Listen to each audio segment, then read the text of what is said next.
Now what is happening is that there is an incremental effort, beginning with the regime change in Ukraine in 2014, to bring Ukraine into NATO. If Ukraine ever becomes a NATO member state, then Russia will have NATO on its very border. NATO's missiles, nuclear missiles, can hit Moscow in a matter of minutes.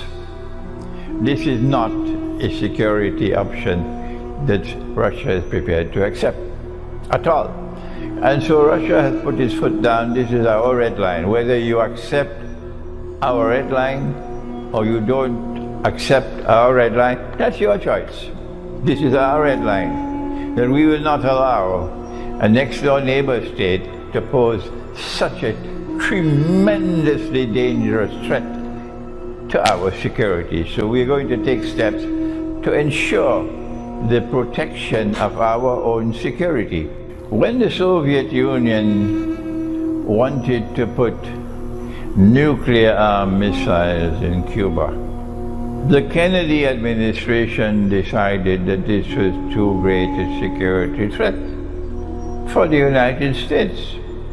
And so they put a quarantine around Cuba, that they would not allow any Soviet ships to enter Cuba without being searched, so that no nuclear missiles can be shipped to Cuba.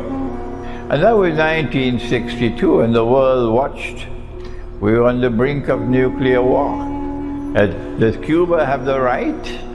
Does Cuba have the right to do what it wants on its own territory? At that time, the United States says, no, Cuba does not have the right to pose a significant threat to the United States. And so the United States intervened, and American ships, the Navy, surrounded Cuba. And the Soviet ships were coming with missiles. And when they almost reached Cuba, and there was going to be confrontation, the Soviet ships turned around and went back home. And so nuclear war was averted. Let us remind all those who are beating the drums, for Ukraine, let us remind you, if you need to be reminded, that in the same way that the United States expressed its concern for its own security and would not allow Cuba to have nuclear missiles that could reach the United States, similarly, Russia has to be recognized to have a right to protect its own security. It is a superpower. It's the most powerful military power in the world today. And so that is the moral argument and the political argument for those who say, no, Ukraine has the right to do what Ukraine wants to do. Well, fine. You cross the red line and you see what's going to happen. Russia is not going to back down. This is the first point I want to mention to you.